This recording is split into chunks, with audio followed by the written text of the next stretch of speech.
Super gene 2 विकास। अध्याय 121 सफेद धुंध में लड़की। यह क्या है? थम्बेलिना। लिन शेन ने दो अंडों से निकली वस्तुओं को देखा और वह कुछ हद तक स्तब्ध रह गया। मानव रूप में बेस वेरिएंट प्राणी लिन शेन के लिए अपरिचित नहीं थे। सुपरसोनिक गनमैन जिसे उसने पहले जीता था वह भी मानव आकार का बेस वेरिएंट प्राणी था। लेकिन बेस वेरिएंट प्राणियों में बेस वेरिएंट प्राणियों की शक्ल होनी चाहिए, और अंडे से निकले इन दोनों के चेहरे पीले और कोमल थे जैसे छिलके वाले अंडे। उनके बाल काले और चमकदार थे, पैंटीन शैम्पू का इस्तेमाल करने से भी ज्यादा चिकने, बिल्कुल भी वह बर्फीली कठोरता नहीं जिसकी कोई बेस वेरिएंट प्राणी से उम्मीद करता है।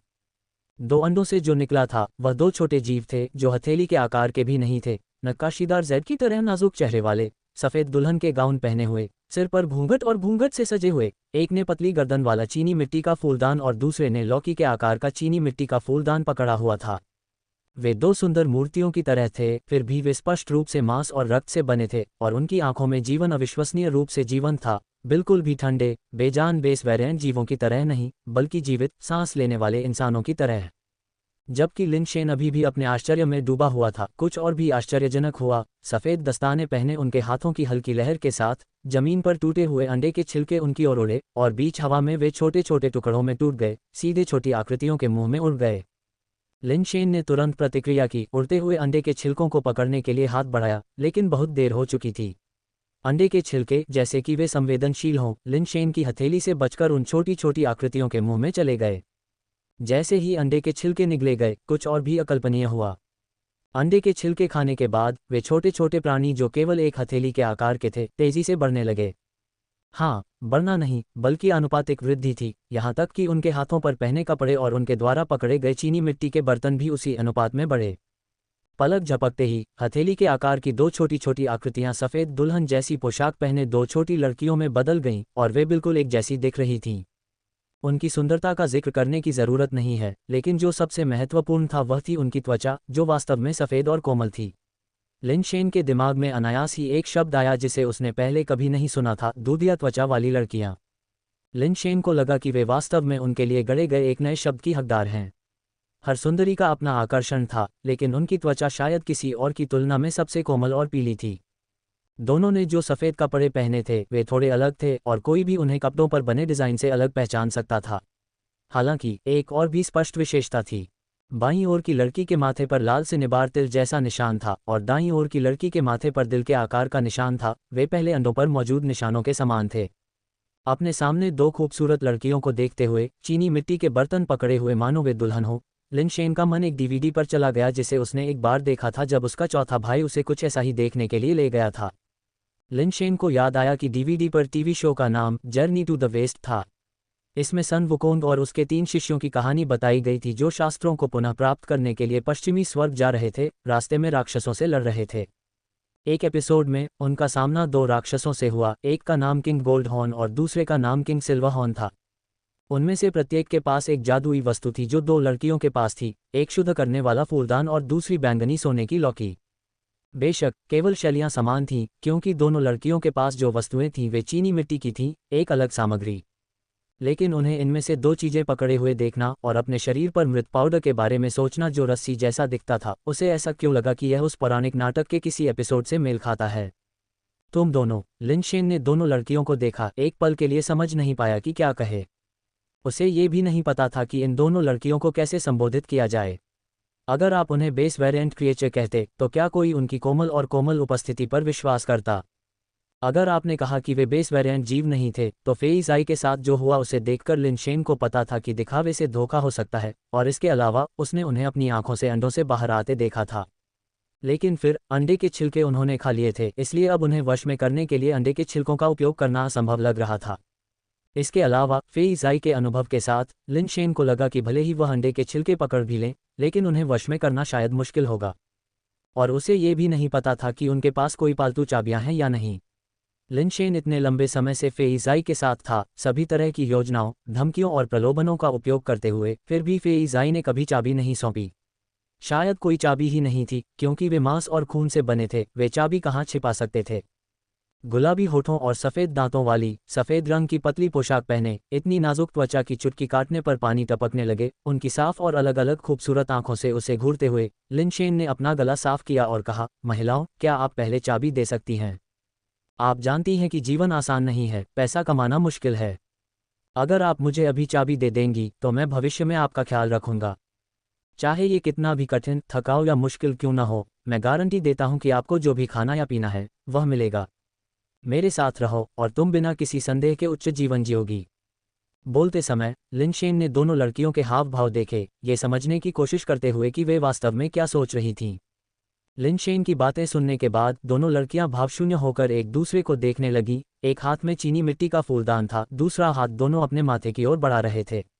लिनशेन की निगाहों के नीचे दोनों लड़कियों ने अपने माथे पर लाल निशानों से एक छोटी लाल चाबी निकाली।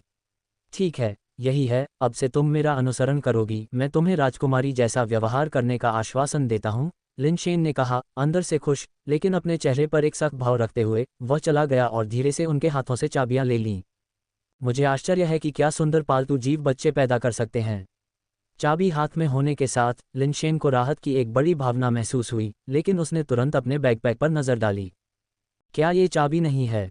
वह कमीना फेइज़ाई हमेशा इसे सौंपने से इनकार करता है, जबकि मैं उसे एक बेटे की तरह पाल रहा हूँ। जैसे जैसे वह बड़ा होता जा रहा है, हर गंदगी और पेशाब से निपट रहा हूँ, बस तुम इंतजार करो। फेइज़ाई, जो बैकपैक के अंदर सो रहा था, अचानक कांप उठा, पलट गया और सोता रहा।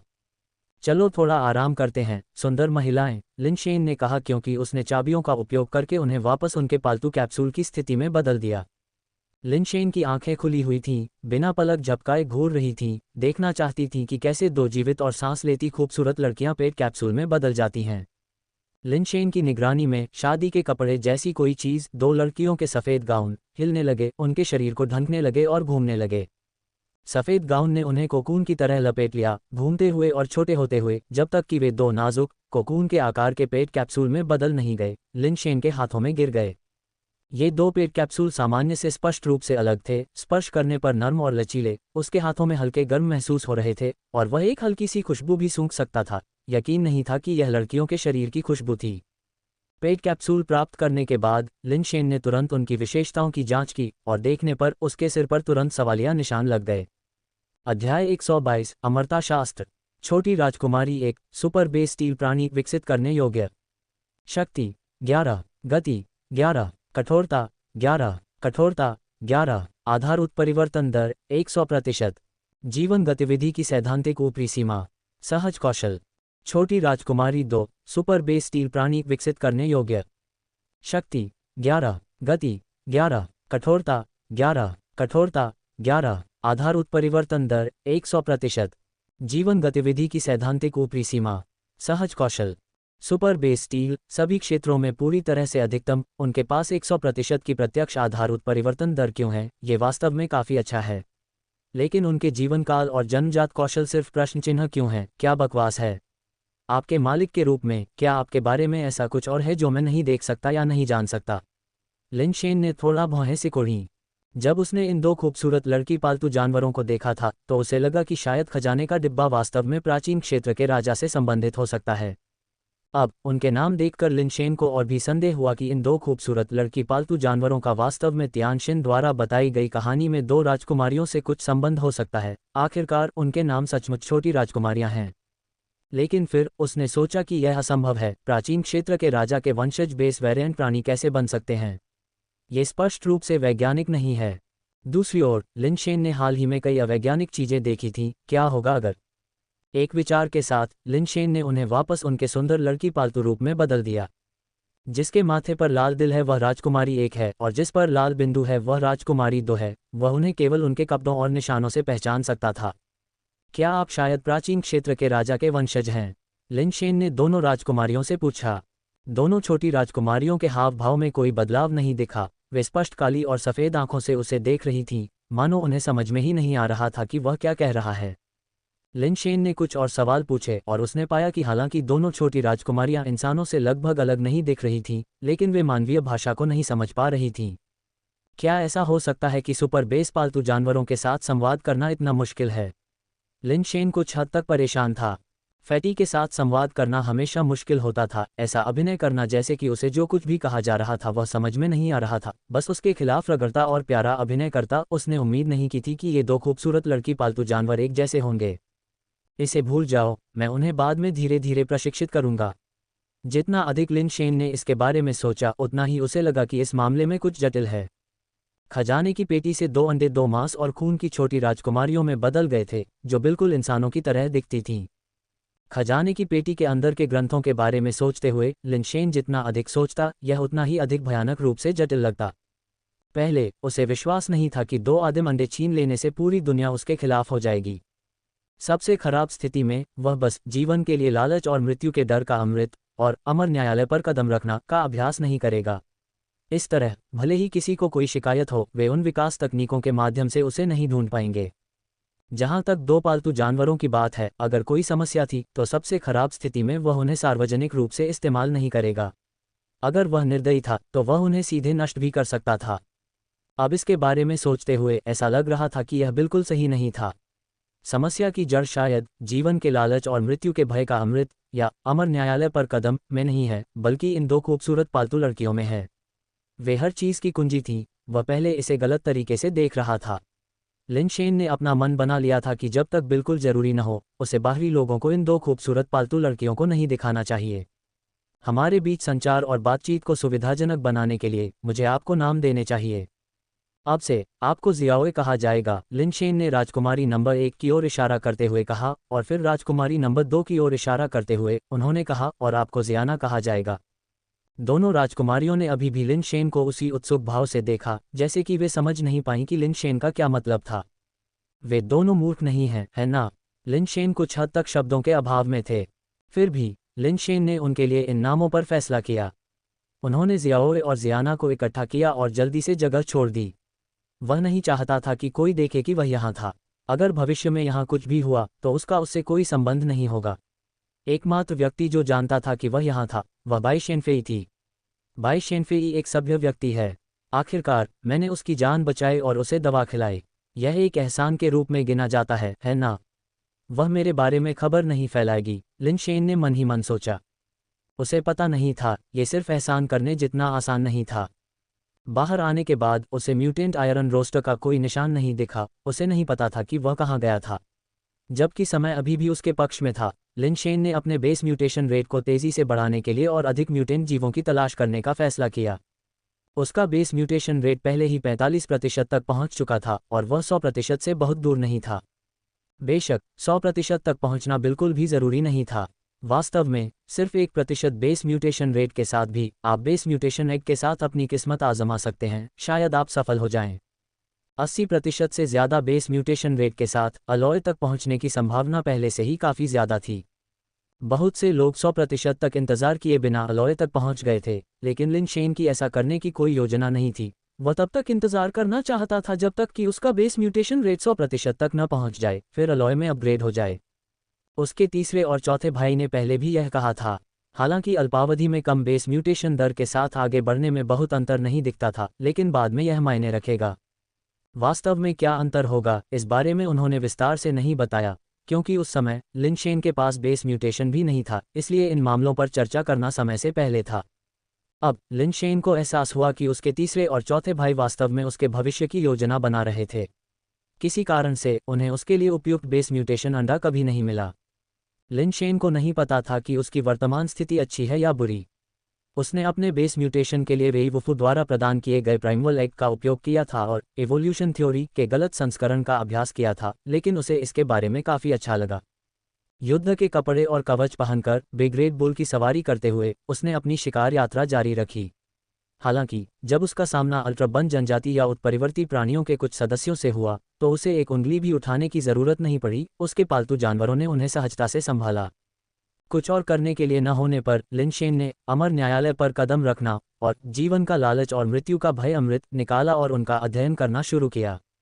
लिन शेन एलियन दुनिया से विकास तकनीकें खोजना चाहता था ताकि देख सके कि वह उनका अभ्यास कर सकता है या नहीं। अब जबकि उसके पास 2 एलियन प्रजाति के विकास कौशल थे और संभवतः बहुत ही शीर्ष स्तरीय, तो वह स्वाभाविक रूप से उन्हें आजमाना चाहता था। एक निश्चित संभावना थी कि ये 2 विकास विधियां प्राचीन क्षेत्र के राजा द्वारा छोड़ी गई थीं और वेईवुफू द्वारा अभ्यास किए गए विकास कौशल से भी अधिक दुर्जय हो सकती हैं। कुछ सोचने के बाद लिन शेन ने सबसे पहले अमर न्यायालय पर कदम रखना को अलग रखा और जीवन का लालच और मृत्यु का भय अमृत को शब्द दर शब्द पढ़ने के लिए उठाया। नाम थोड़ा भद्दा था, बहुत आकर्षक नहीं था, लेकिन फिर लिन शेन ने इस पर विचार किया। शायद जीवन को संरक्षित करने की बात आने पर इस विकास तकनीक का एक अनूठा पहलू था। अन्यथा इसका नाम ऐसा क्यों रखा गया? लिन शेन को लगा कि अपने जीवन के लिए जिम्मेदार होना कोई समस्या नहीं है। अगर वह इसका सफलतापूर्वक अभ्यास करने में कामयाब हो गया और इसका जीवन को बचाने पर असाधारण प्रभाव पड़ा, तो क्या ये बहुत बढ़िया नहीं होगा? थोड़ी देर पढ़ने के बाद लिन शेन की भौहें और भी ज्यादा कस गईं। उसने आगे की किताबें पलटी, उसका चेहरा और भी अजीब होता गया। क्या तुम्हें यकीन है कि यह मजाक नहीं है? इसका अभ्यास कैसे किया जा सकता है? लिन शेन पढ़ते पढ़ते और भी ज्यादा अविश्वसनीय हो गया। उसने सोचा कि इस चीज का अभ्यास इंसानों द्वारा नहीं किया जा सकता। इस चीज का अभ्यास करने के लिए पहला कदम वास्तव में सांस रोके रखना है, बिना सांस लिए अनिश्चित काल तक। क्या ऐसा हो सकता है कि जीवन के लिए लालच और मृत्यु के डर का अमृत बनाने वाली एलियन प्रजाति को जीवित रहने के लिए सांस लेने की जरूरत नहीं है? लिन शेन ने सोचा, फिर लगा कि यह समझ में नहीं आ रहा है। अगर निर्माता को सांस लेने की जरूरत नहीं थी, तो उन्होंने सांस रोकने का कदम शामिल नहीं किया होता। अध्याय 123, अमर दरबार पर कदम। जीवन के लालच और मृत्यु के भय का अमृत के लिए व्यक्ति को अपनी सांस रोककर रखनी होती है, न केवल क्षण भर के लिए, बल्कि लगातार। पूरे अभ्यास सत्र के दौरान शुरू से अंत तक सांस रोककर रखनी होती है। यदि एक भी सांस ली जाती है, तो सभी पिछले प्रयास व्यर्थ हो जाते हैं। लिन शेन ने बेस म्यूटेशन भाग पर संक्षिप्त रूप से नजर डाली। अभ्यास के पूरे सत्र को पूरा करने के लिए कम से कम 12 घंटे की आवश्यकता होती है। कौन एक बार में 12 घंटे तक अपनी सांस रोक सकता है? और यह केवल बेस म्यूटेशन स्तर के लिए है, बाद में आवश्यक अवधि और भी लंबी होगी। सामान्य लोग एक बार में अधिकतम कुछ मिनटों तक अपनी सांस रोक सकते हैं, और अद्वितीय प्रतिभा वाले असाधारण व्यक्ति कुछ दर्जन मिनट तक ऐसा कर सकते हैं। हालांकि यह केवल सुनी सुनाई बात है और प्रत्यक्षदर्शी नहीं है। इसके अलावा आप ऐसी चीज़ों के बारे में सुनते भी नहीं हैं। बेस म्यूटेशन से गुजरने के बाद व्यक्ति की सांस रोकने की क्षमता बढ़ जाएगी। एक सामान्य म्यूटेटर के लिए 20 मिनट या उससे ज़्यादा समय तक अपनी सांस रोकना बहुत मुश्किल नहीं है। कुछ विशेष जन्मजात प्रतिभा वाले लोग कुछ घंटे या संभवतः उससे भी ज़्यादा समय तक ऐसा कर सकते हैं। ऐसे म्यूटेटर मुश्किल से जीवन के लालच और मृत्यु के भय के अमृत की सांस रोकने की आवश्यकता को पूरा कर सकते हैं। लेकिन भले ही वे मानदंड को पूरा करते हों, इसका मतलब यह नहीं है कि वे इसका अभ्यास करना चुनेंगे। क्योंकि जैसा कि अमरता शास्त्र में कहा गया है, पहला चरण पूरा करने पर व्यक्ति एक जन्मजात कौशल प्राप्त करेगा, मृत्यु का दिखावा करना। हर दिन कम से कम 12 घंटे तक अपनी सांस रोकने का अभ्यास करें, और आरोही स्तर की कठिन यात्रा के बाद आपको मृत्यु का दिखावा करने के जन्मजात कौशल से पुरस्कृत किया जाएगा। केवल कोई पागल व्यक्ति ही इस तरह के विकास कौशल का अभ्यास कर सकता है। जहां तक लिन शेन को पता था, 5 मूलभूत विकास कौशलों में से स्वर्गिक हृदय कौशल का अभ्यास आरोहण स्तर तक करने से कम मन की आंख नामक एक सहज कौशल प्राप्त होगा, जो किसी की अवधारणात्मक क्षमताओं को बढ़ा सकता है, जागरूकता, प्रतिक्रिया समय और इसी तरह की अन्य चीज़ों को मजबूत कर सकता है। अन्य 4 बुनियादी विकास कौशल कमोबेश एक जैसे ही थे। हालांकि पूरा होने पर दिए गए सहज कौशल असाधारण रूप से शक्तिशाली नहीं थे, लेकिन वे सभी व्यवहारिक थे। मृत होने का नाटक करने की क्षमता के अलावा मृत्यु का नाटक करना बहुत कम काम का है। क्या सामान्य म्यूटेटर को मृत होने का नाटक करने की ज़रूरत है? बिल्कुल नहीं। अगर आप बेस वेरिएंट प्राणी के सामने मृत होने का नाटक करते हैं, तो वह आपकी लाश को खुशी खुशी खा जाएगा। औसत व्यक्ति के लिए वास्तव में मृत्यु का नाटक करने के सहज कौशल का कोई उपयोग नहीं है। केवल कुछ ही अनोखे व्यक्ति इसे उपयोगी पा सकते हैं। यह अभी भी मान लिया गया है कि कोई इसे विकसित करने में सक्षम है, लेकिन लिन शेन में अपनी सांस रोकने की प्रतिभा नहीं थी। वह निश्चित रूप से 12 घंटे तक इसे रोक नहीं सकता था, लेकिन यह एक कोशिश के काबिल हो सकता है। हालांकि मैं 12 घंटे तक अपनी सांस नहीं रोक सकता, लेकिन मेरे पास विकास सिद्धांत है। कौन जानता है, शायद मैं इसे सहने के बाद अपना लूं। लिन शेन की दिलचस्पी इसके बजाय बढ़ गई। आम लोग निश्चित रूप से इस तरह के विकास कौशल से दूर रहेंगे। शायद कुछ लोग कहें कि यह विकास कौशल बहुत खास है और भविष्य में बहुत काम आ सकता है, लेकिन जब चुनाव करने की बात आती है, तो वे निश्चित रूप से इसे नहीं चुनेंगे। लिन शेन ने इसके बारे में बहुत ज़्यादा नहीं सोचा, उसे विकास कौशल काफ़ी दिलचस्प लगा। इसके अलावा अगर वह वास्तव में अपनी सांस रोकने के कौशल में महारत हासिल कर लेता, तो उसे अब पानी में गिरने का डर नहीं रहता। अगर वह फिर से पानी में गिरता, तो उसे बस अपनी सांस रोकनी होती। वह पानी के नीचे से भी बाहर निकल सकता था। उत्परिवर्ती जीवों की खोज करते समय लिन शेन ने जीवन के लालच और मृत्यु के डर का अमृत याद किया। एक बार जब उसने इसे याद कर लिया, तो उसने अमरता शास्त्र वाले कागज को जला दिया। यदि इस विकास कौशल के निर्माता के पूरे ब्रह्मांड में दुश्मन थे, तो लिन शेन नहीं चाहते थे कि किसी को पता चले कि उनके पास ये कौशल है। ये ग्रह वास्तव में काफी बड़ा था। कई हजार मनुष्यों और अल्ट्राबन जनजाति के 30,000 सदस्यों को बेतरतीब ढंग से यहाँ टेलीपोर्ट किए जाने के बाद संयोग से मिलने की संभावना बहुत कम थी। लिन शेन लंबे समय तक भटकता रहा और अल्ट्राबन जनजाति के केवल कुछ मिश्र धातु स्तर के सदस्यों से मिला। वह फिर से किसी अन्य मानव म्यूटेटर से नहीं मिला। हालांकि कुछ उत्परिवर्ती जहरीले कीड़ों को मारने के बाद उसकी उत्परिवर्तन दर कुछ हद तक बढ़ गई थी, लगभग 50% तक पहुंच गई थी। अमरता का शास्त्र याद करके राख में बदल दिया गया था। यह असंभव था कि दुनिया में कोई भी यह जान सके कि उसके पास यह है। लिन शेन ने आराम करने की हिम्मत नहीं की और देखने के लिए सेलेस्टियल कोर्ट पर कदम रखना निकाला। सेलेस्टियल कोर्ट पर कदम रखना और भी विचित्र था। इसमें केवल एक मानव आकृति की छवियां थीं, कोई पाठ नहीं, कोई मेरिडियन चार्ट या ऐसा कुछ नहीं था, केवल कुछ हरकतें। कुछ समय तक ध्यान से इसका अध्ययन करने के बाद लिन शेन ने महसूस किया कि हरकतें दौड़ना या चलना, छलांग लगाना या उड़ना दर्शाती हैं, अनिवार्य रूप से हरकत में शामिल सभी हरकतें। कोई पाठ नहीं, आंतरिक ऊर्जा के लिए कोई परिसंचरण दिनचर्या नहीं। कोई इसका अभ्यास कैसे कर सकता है? बस दर्शाए गए आंदोलनों का पालन करें। ये कैलिस्थेनिक्स करने से कैसे अलग है? इस तरह की हरकतें विकास कौशल की ओर ले जा सकती हैं। मजाक करना बंद करो। अगर ऐसा था तो अतीत में छात्र कैलिस्थेनिक्स करते थे और कोई भी इससे विकसित नहीं हुआ। लिन शेन को लगा कि ये दो विकास कौशल दूसरे की तुलना में अधिक बेतुके थे। वह नियमित विकास कौशल का अभ्यास भी नहीं कर सकता था। इन विचित्र कौशलों की तो बात ही छोड़िए, ऐसा लग रहा था कि वह उनमें महारत हासिल करने में सक्षम नहीं होगा।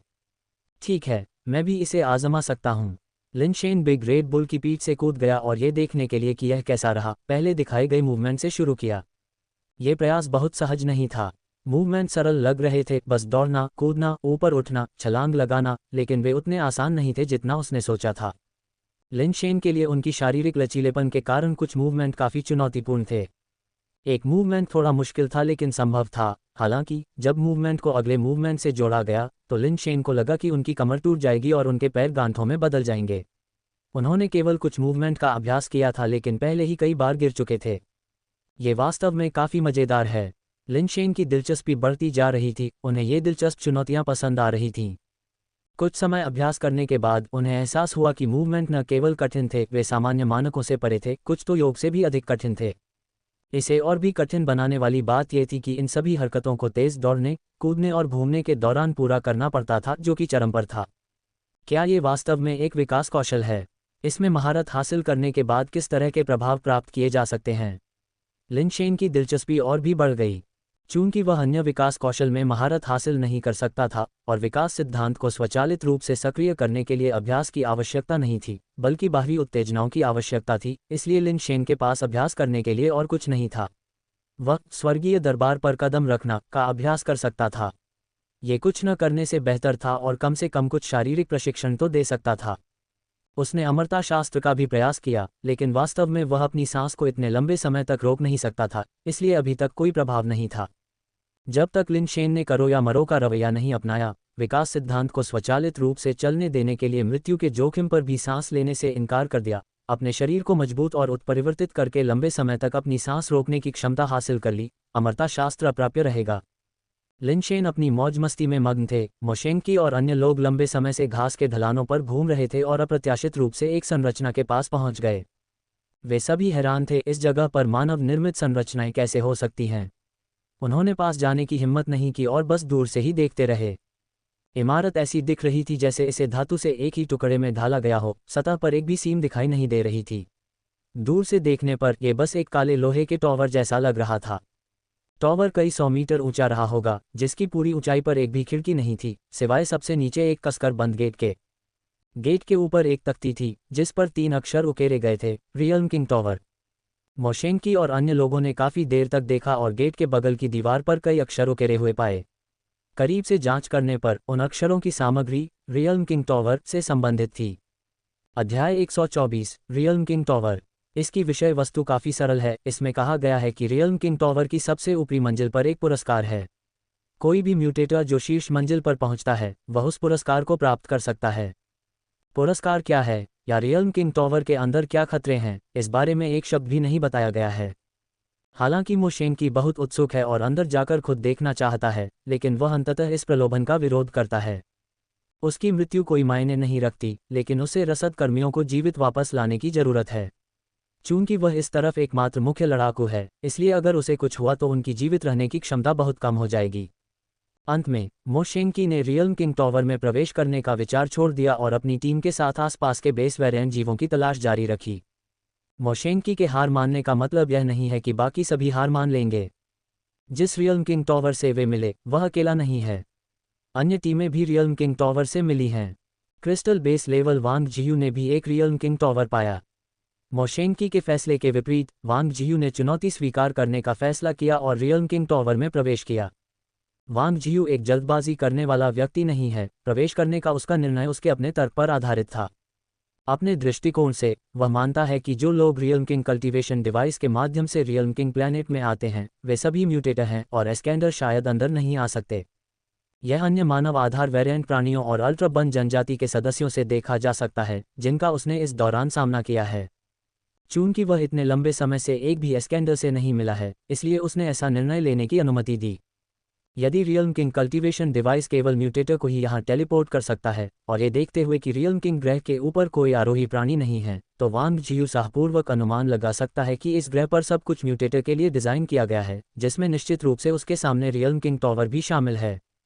यदि यह म्यूटेटर के लिए डिज़ाइन किया गया है तो वांग जियू को किस बात का डर है? वह पहले से ही म्यूटेटर के शिखर पर पहुंच चुका है और उसके पास क्रिस्टल बेस लेवल की लड़ाकू शक्ति है। यदि वह अब ये चुनौती नहीं लेता है तो क्या उसे रियल्म किंग टॉवर को चुनौती देने और अंदर का पुरस्कार लेने के लिए दूसरों का इंतजार करना चाहिए? वह वास्तव में ये भी जानना चाहता है, एक व्यक्ति जिसने पूरे ग्रह को परीक्षण क्षेत्र में बदल दिया, वह अपने पीछे क्या पुरस्कार छोड़ जाएगा? ऐसे संसाधनों के साथ वह व्यक्ति संभवतः पुरस्कार के रूप में कचरा नहीं देगा, है ना? जिस क्षण वांग जियू ने दरवाजा खोला, उसके प्रसारण को देखने वाले लोगों की संख्या तेजी से बढ़ गई। आज तक इंसानों ने कुल 5 रियल्म किंग टावर्स का सामना किया है, लेकिन वांग जियू रियल्म किंग टावर में प्रवेश करने और चुनौती स्वीकार करने वाला पहला व्यक्ति है।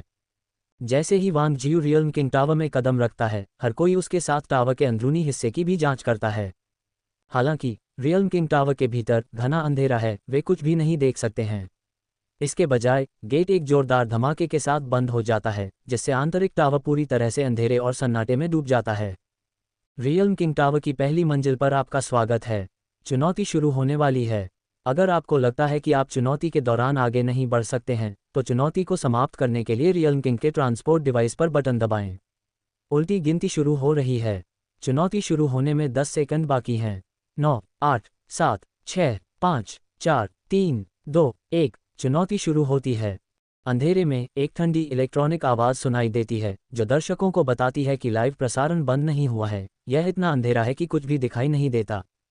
हर कोई आसमान पर काले धब्बे को घूरता है, मानो काफ़ी देर तक घूरने से वे अंधेरे में कुछ देख सकते हैं। दुर्भाग्य से वे निराश हो जाते हैं क्योंकि चुनौती शुरू होती है और वे अभी भी केवल कालापन ही देख पाते हैं।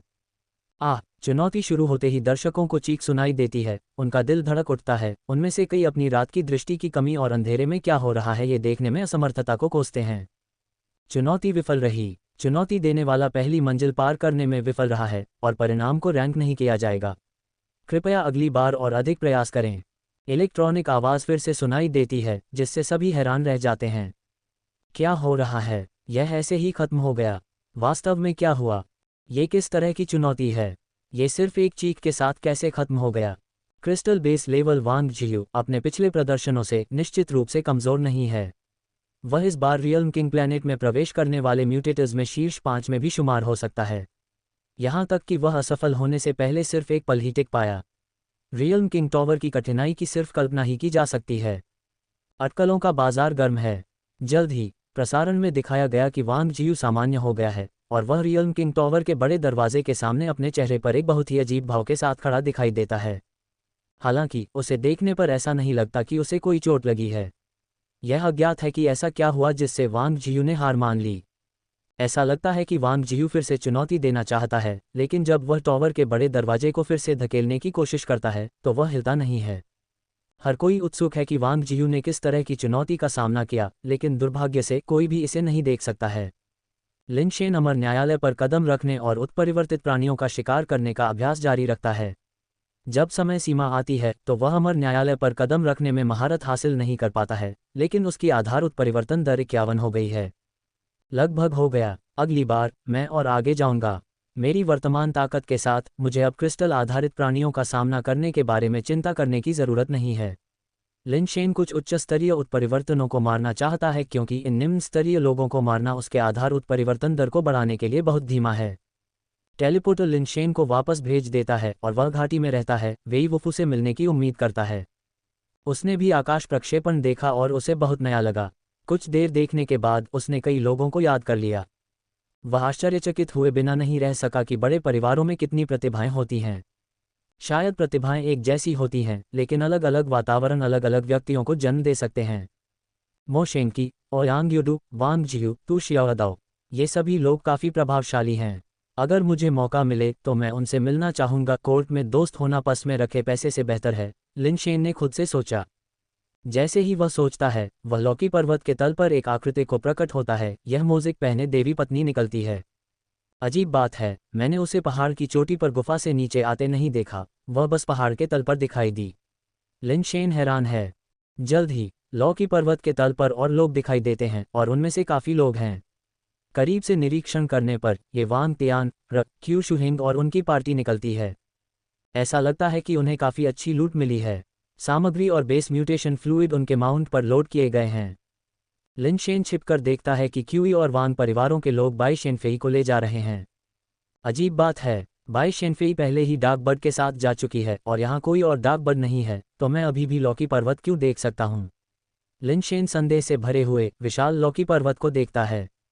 जब वह लौकी पर्वत की गुफा के अंदर था तब उसे संदेह हुआ था और अब ये और भी स्पष्ट हो गया है।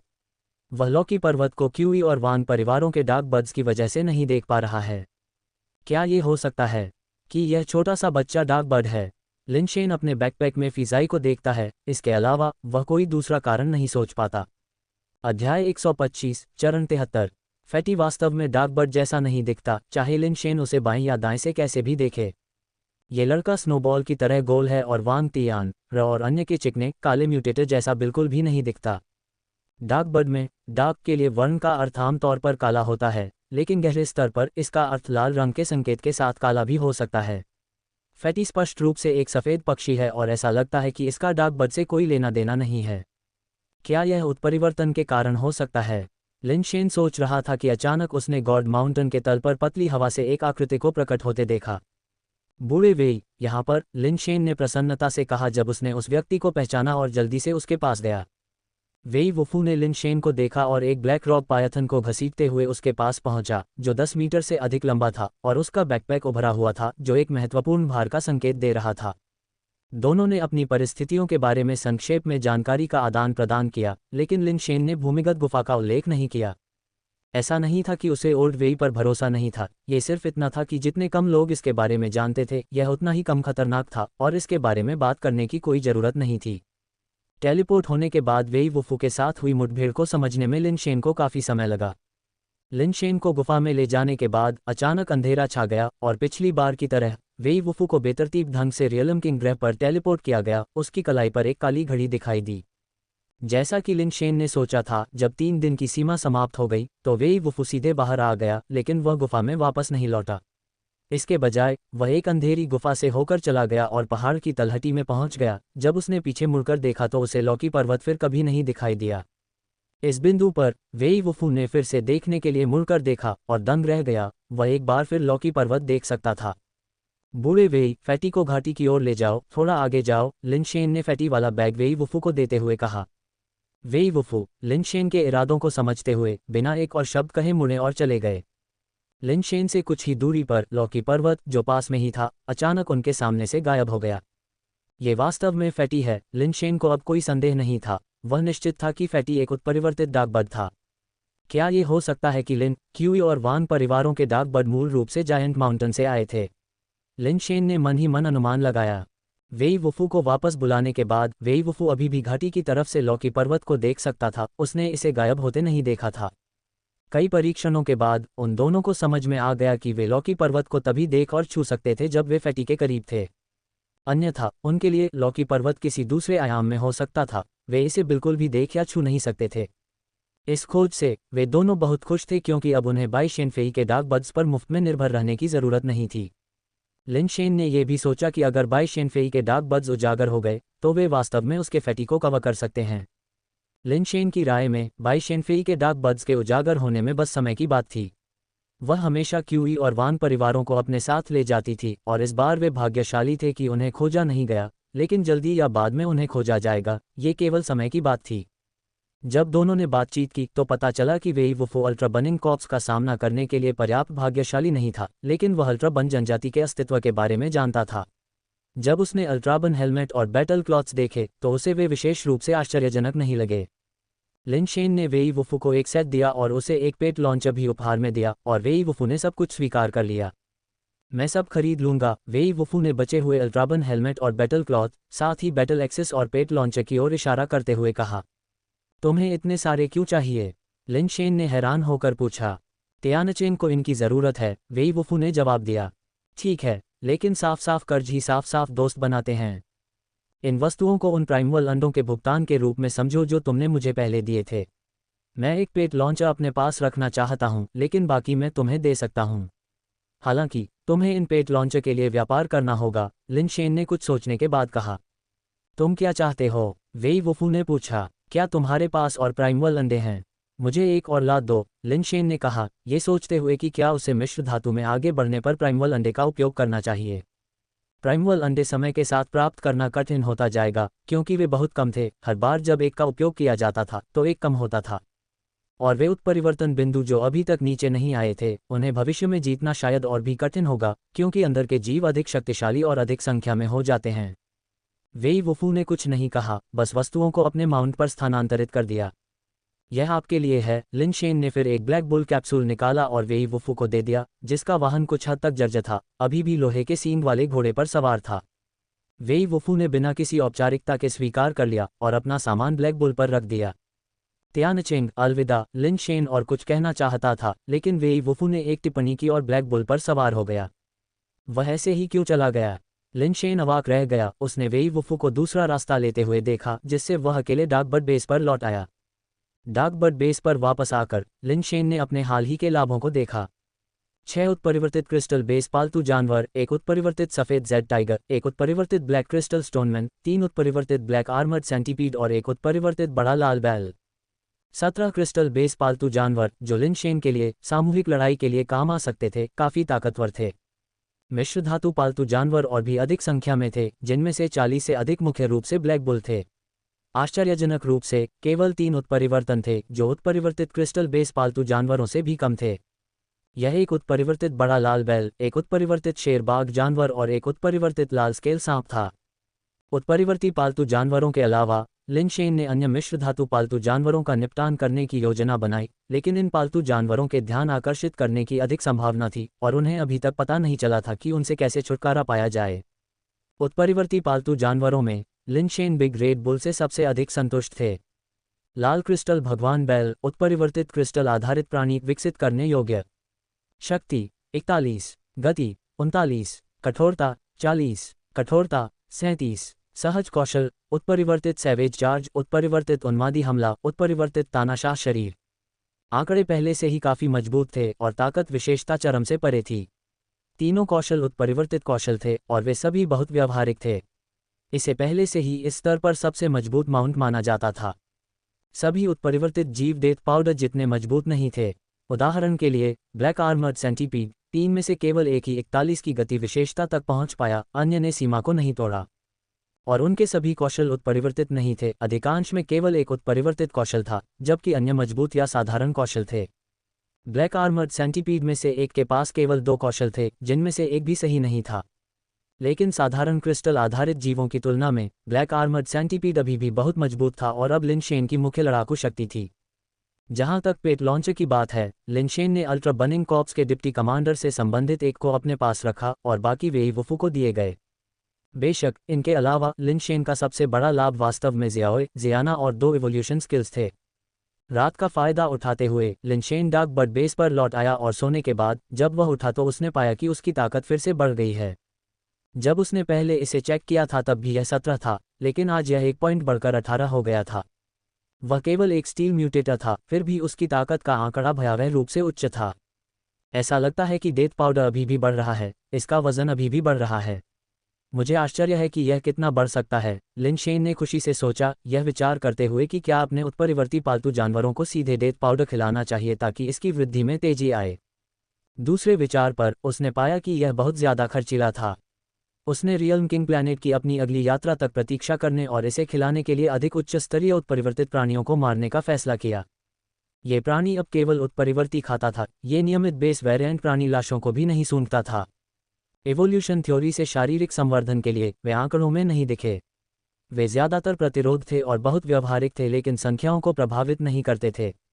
लिन शेन के लौटने के कुछ समय बाद आकाश का प्रक्षेपण भी समाप्त हो गया। दूसरों से लिन शेन ने इन दिनों रियल्म किंग प्लैनेट पर होने वाली कई घटनाओं के बारे में भी जाना।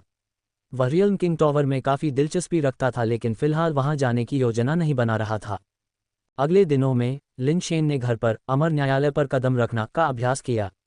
हालांकि उन्होंने फिलहाल कोई परिणाम नहीं दिया था, लिन शेन को लगा कि उनके शरीर पर नियंत्रण और प्रतिक्रिया क्षमताओं में बहुत सुधार हुआ है, ये संख्याओं में परिलक्षित नहीं थे। उन्होंने वेई वुफू द्वारा सिखाई गई ट्विस्टिंग तकनीक की भी उपेक्षा नहीं की, हर दिन डेथ पाउडर के साथ अभ्यास किया। अमर न्यायालय पर कदम रखने का अभ्यास करते समय लिन शेन को अचानक एक विचार आया। क्या ये स्वर्ग की सीढ़ी के साथ संयुक्त होने पर अधिक दिलचस्प होगा? दुर्भाग्य से वह अमर न्यायालय पर कदम रखने की क्रियाओं को पूरा भी नहीं कर सका। स्वर्ग की सीढ़ी के साथ इसे जोड़ना तो दूर की बात है। अमर न्यायालय पर कदम रखने के अभ्यास के दौरान लिन शेन को यकीन नहीं था कि स्टिक फिगर ड्राइंग बहुत अमूर्त थी, जिससे मूल से कुछ बदलाव हुए, या कठिनाई बहुत अधिक थी। कुछ चालें थीं जिन्हें वह आसानी से जोड़ नहीं पाया। वह उन्हें व्यक्तिगत रूप से कर सकता था, लेकिन वे अन्य आंदोलनों में प्रवाहित नहीं हुईं। इसलिए लिन शेन ने उन क्रियाओं को छोड़ दिया जिन्हें वह फिलहाल जोड़ नहीं सकता था, केवल उन पर ध्यान केंद्रित किया जिन्हें वह कर सकता था। कुछ दिनों बाद रियल्म किंग कल्टीवेशन डिवाइस फिर से खुल गई। लिन शेन का फिलहाल प्रवेश करने का कोई इरादा नहीं था। वह अभ्यास करने का आदी हो गया था और अगर वह ऐसा नहीं करता तो असहज महसूस करता था। उसने पहले उन सभी हरकतों में महारत हासिल करने का फैसला किया जो वह कर सकता था, उन्हें पूरी तरह से पूरा करने के लिए और ये देखने के लिए कि क्या कोई विशेष प्रभाव होगा। लिन शेन ने कुल 134 स्टिक फिगर बनाए थे। वह केवल 61 हरकतों को जोड़ सकता था, लेकिन क्रम को समायोजित करने के बाद पिछले अनुक्रम की परवाह किए बिना उसने आखिरकार 73 हरकतें जोड़ दीं। जब लिन शेन ने पहली बार 73 हरकतें पूरी की तो उसने अचानक महसूस किया कि उसके भीतर बेस म्यूटेशन शक्ति जागने लगी है। ये भी काम करता है। लिन शेन कुछ हैरान था। उसने बहुत उम्मीद नहीं रखी थी और उसने अमर न्यायालय पर कदम रखना को शरीर पर नियंत्रण और प्रतिक्रिया कौशल का अभ्यास करने की एक विधि के रूप में माना था। फिर भी अप्रत्याशित रूप से इसने उसकी मूल उत्परिवर्तन शक्ति को प्रेरित किया। लिन शेन द्वारा उठाए गए प्रत्येक कदम के साथ उसके भीतर उत्परिवर्तन शक्ति तेजी से प्रवाहित हुई। यह एक छोटी सी धारा से नदी में बदल गई और फिर एक नदी से एक गर्जनशील धारा में बदल गई, जो उसके शरीर में तेजी से फैलती हुई, उसे तेजी से धकेलती हुई, लगभग प्रतिरूप बनाती हुई। Crack crack. जहां लिन शेन के पैर गुजरे उसे ऐसा नहीं लगा कि वह बहुत ताकत लगा रहा है, लेकिन कठोर पत्थर की टाइलों पर गहरे पैरों के निशान रह गए। पैरों के निशान जैसे कि मुहर लगे हों, चाकू के कट की तरह साफ किनारे थे। आसपास की टाइलों में टूटने का कोई निशान नहीं था। उसके भीतर की बढ़ती शक्ति ने लिन शेन को यह भ्रम दिया कि एक कदम से वह आकाश को चकनाचूर कर सकता है और 9वें स्वर पर चढ़ सकता है। लिन शेन ने आकाश में छलांग लगाने की इच्छा का मुकाबला किया, क्योंकि वह लिन परिवार के आंगन में था, जहां अनगिनत आंखें उसे देख रही होंगी, एक ऐसा तमाशा जिससे वह बचना चाहता था। लिन शेन ने रुककर अपने भीतर की बढ़ती शक्ति को नियंत्रित किया। उसने पूरे प्रांगण में गहरे पैरों के निशान देखे, यहां तक कि वह भी चौंक गया। अमर दरबार पर कदम रखने से ऐसा लगता है कि इसमें वाकई कुछ है, लिन शेन ने ध्यान से देखा। जमीन पर कई पैरों के निशान होने के बावजूद उनकी संख्या ठीक 73 थी। अध्याय 126। भाभी थोड़ी नाखुश हैं। रियल्म किंग कल्टीवेशन डिवाइस एक बार फिर शुरू हुई और इस बार और भी म्यूटेटर्स ने प्रवेश किया। ये केवल पहले के दर्जन भर परिवार ही नहीं थे, बल्कि कुछ बड़े परिवारों ने भी अपने म्यूटेटर्स का एक हिस्सा रियल्म किंग प्लैनेट पर भेजा था। ये बदलाव मुख्य रूप से अल्ट्रा बर्निंग कॉर्प्स के उभरने के कारण हुआ था। अगर केवल मनुष्य ही रियल्म किंग प्लैनेट के संसाधनों का आनंद लेते तो वे प्रमुख कबीले किसी बाहरी व्यक्ति को हस्तक्षेप करने की अनुमति नहीं देते।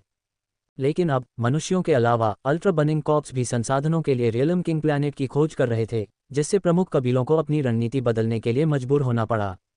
अन्य परिवारों से म्यूटेटर्स को पेश करके उन्होंने न केवल प्रवेश शुल्क का एक हिस्सा एकत्र किया, बल्कि अल्ट्रा बर्निंग कॉर्प्स के खिलाफ खड़े होकर एक ही पत्थर से दो पक्षियों को मार गिराया। कुछ अकेले म्यूटेटर भी शामिल हुए, कुछ रियल्म किंग प्लैनेट के उत्परिवर्तित संसाधनों के लिए, अन्य अल्ट्रा बर्निंग कॉर्प्स के उद्देश्य से, और बाकी रियल्म किंग टॉवर के पुरस्कारों के लिए वहां थे। Lin Shen realm king planet की अपनी अगली यात्रा की भी गणना कर रहा था, यह विचार करते हुए कि वह उसमें कैसे प्रवेश करेगा। घास की ढलानें हालांकि अपेक्षाकृत सुरक्षित थीं, लेकिन उनमें बहुत कम स्तर के बेस वेरिएंट जीव थे, जिससे लिन शेन की बेस म्यूटेशन दर बहुत धीमी गति से बढ़ रही थी। अगर उसे फिर से जाना होता तो लिन शेन एक बार फिर से अपना स्थान यादृच्छिक बनाना चाहता था, लेकिन उसे डर था कि वह कहीं बहुत खतरनाक जगह पर न पहुंच जाए।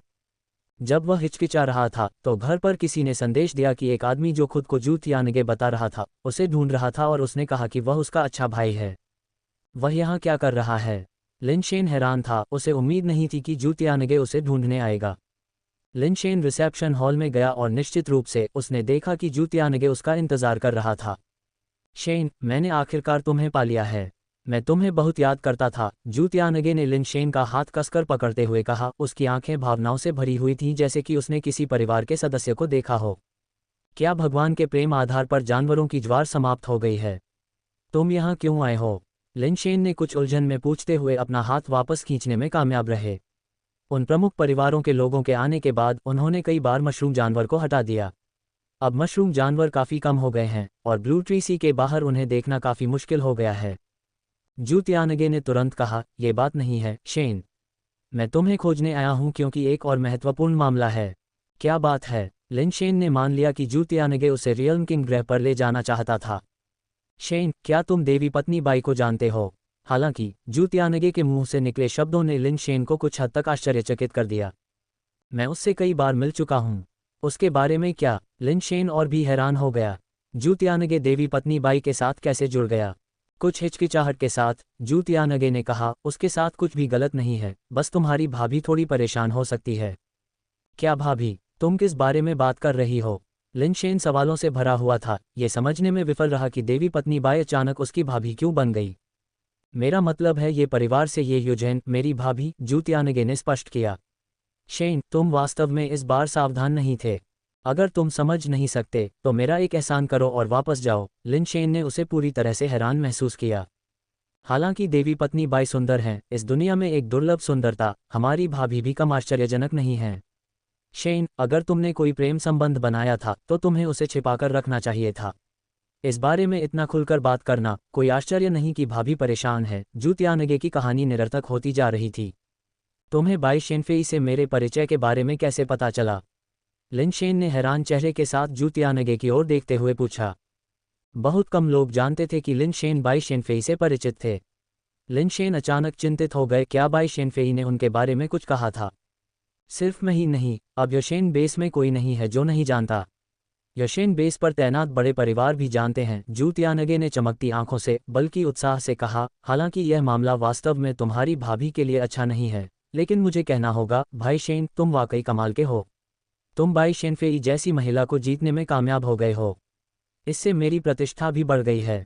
लिन शेन ने कुछ देर तक सुनने के बाद आखिरकार समझ लिया कि क्या हो रहा था। बाई शेनफेई ने कुछ नहीं कहा था, लेकिन स्थिति और भी खराब हो सकती थी। बाई शेनफेई सी कॉर्न बेस के लोगों से मिलने के लिए जिनशुई झील गई थी, और वहीं उसकी मुलाकात ओयांग जुमियाओ से हुई, जो ओयांग यूडू के साथ एक यात्रा पर आया था।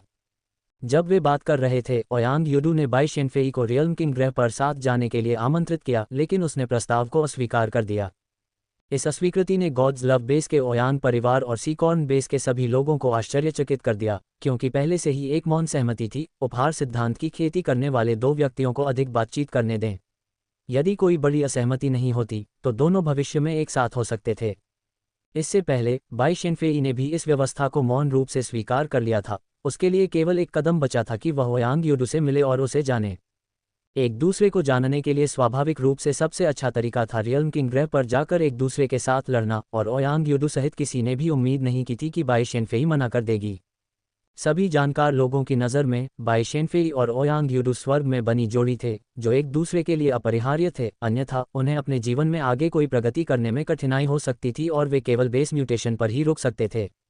ओयांग यूडू ने बाई शेनफेई के लिए चीज़ों को मुश्किल नहीं बनाने के लिए काफ़ी दयालुता दिखाई, लेकिन ओयांग जुएमियाओ खुश नहीं था। इस यात्रा के प्रभारी व्यक्ति जुन जियान से स्पष्टीकरण की मांग करते हुए कि एक समझौता जो मौन रूप से समझा गया था, अचानक कैसे विफल हो गया।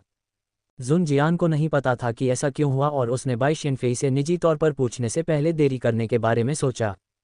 लेकिन सभी को आश्चर्यचकित करते हुए बाई शेनफेई ने सीधे तौर पर उल्लेख किया कि ओयांग यूडू के अलावा उसके पास विचार करने के लिए एक और विकल्प था, इसलिए उसे सोचने के लिए समय चाहिए। उत्सुकतावश ओयांग यूडू ने बाई शेनफेई से पूछा कि दूसरा विकल्प कौन था और बाई शेनफेई ने सीधे लिन शेन का नाम लिया। शुरू में लोगों ने इस बात पर कोई प्रतिक्रिया नहीं दी कि लिन शेन कौन था, जब तक कि किसी ने प्लेबॉय शीर्षक का उल्लेख नहीं किया, जिससे सामूहिक एहसास हुआ। फिर सब कुछ विस्फोट हो गया। अब यशेन बेस में हर कोई और जिनशुई झील के आसपास बसे परिवारों को बाई शेनफेई के लिए प्लेबॉय और ओयांग यूडू के बीच प्रतिद्वंद्विता के बारे में पता था। घटना के बारे में सुनने के बाद जूतियानगे जल्दी से खबर देने के लिए डाकबट बेस पहुंचे। लिन शेन अब पूरी तरह से हैरान थे, ये कैसे हो सकता है? क्या मैंने बाई शेनफेई को नहीं बताया कि मैं गिफ्ट थ्योरी की खेती नहीं कर सकता? वह ऐसा कैसे कह सकती है? मैं संभवतः उसका बैकअप विकल्प कैसे हो सकता हूँ? मैं गिफ्ट थ्योरी की खेती बिल्कुल नहीं कर सकता।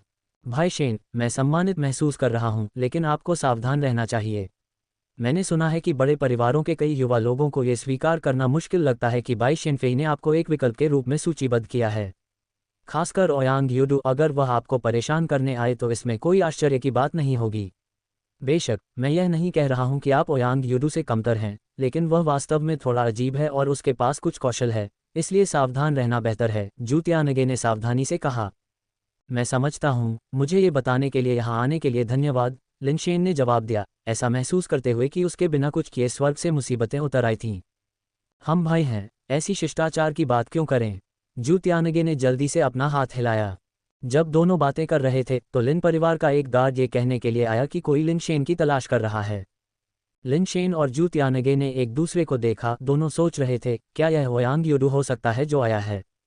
अध्याय 127 मनुष्यों का साझा शत्रु। जब लिन शेन और जूतियानगे ने नए आगंतुक को देखा तो उन्हें एहसास हुआ कि उनका अनुमान गलत था।